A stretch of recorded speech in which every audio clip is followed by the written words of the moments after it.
2018-19 USHL regular season is two-thirds complete, and things are heating up as we head into the final 2.5 months of the season. The February USHL Power Rankings, presented by USA Hockey Magazine, are selected by a panel of media members from around the league. The Madison Capitals, Lincoln Stars, and Omaha Lancers come in at 17 through 15 respectively, but the Lancers have made some noise as of late. Omaha has picked up points in 8 of their last 10 games, which includes wins over Western Conference powers Tri-City and Des Moines. If they want to get back into the playoff picture, they will need to sustain the success they've found over the past few weeks. Moving on to the teams coming in at 14 through 12 are the teams that sit 8, 7, and 6 in the Eastern Conference, with the Green Bay Gamblers, Team USA, and the Central Illinois Flying Aces. Team USA has won their last 2 games in USHL competition, but will not play in the USHL until next weekend due to both the U17s and U18s participating in international tournaments. They are tied with the Flying Aces for the final playoff spot in the Eastern Conference, but have 5 games in hand, giving them a prime opportunity to try and solidify their playoff positioning when they resume USHL play on February 15th. At 11 through 9 are the Dubuque Fighting Saints, Youngstown Phantoms, and Fargo Force. Youngstown is currently tied for 3rd place in the Eastern Conference with 42 points, thanks to the scoring efforts of Jack Malone and Brett Murray.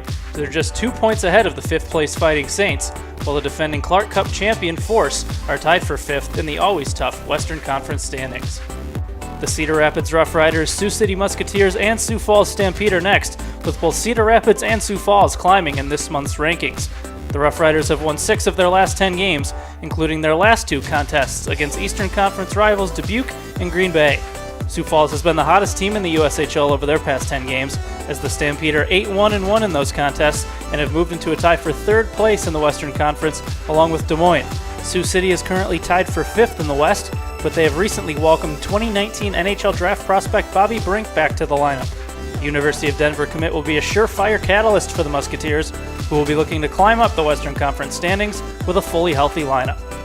5 through 3 feature the Des Moines Buccaneers, Chicago Steel, and the Waterloo Blackhawks. The Steel come in at number 4 and have solidified their 2nd place position in the Eastern Conference thanks to 8 wins in their last 10 games. As for PK O'Hanley's squad, they are currently riding a 7-game winning streak, the longest active winning streak in the USHL, and have moved within 4 points of league-leading Tri-City for the top spot in the standings. Clocking in at number 2 is the Eastern Conference leading Muskegon Lumberjacks. The Jacks have come back to the Eastern Conference pack a bit, going 500 in their last 10, but still hold a firm 8-point cushion over Chicago for the top spot in the conference and sit just a single point back of Tri-City in the race for the best record in the USHL. Muskegon's high-flying offense, led by 2019 NHL draft prospect and Michigan State commit Igor Afanaseyev, is still going strong as they continue to lead the league with 159 goals, while their defense has only allowed 104 goals against, the 2nd fewest in the USHL. The USHL leading Tri-City Storm hold the top spot in the USHL February Power Rankings. The Storm's 60 points are tops in the league, 1 point ahead of Muskegon in the USHL standings, and 4 points clear of Waterloo in the Western Conference. They are 7-3 in their last 10 games and continue to possess the top defense in the USHL, as they have allowed only 93 goals in just 40 games, an average of fewer than 2.5 goals per game. Thanks for checking out this edition of the USA Hockey Magazine USHL Power Rankings. Be sure to stay tuned to USHL.com and USHL social media channels for all the latest news and updates from across the nation's only Tier 1 Junior Hockey League.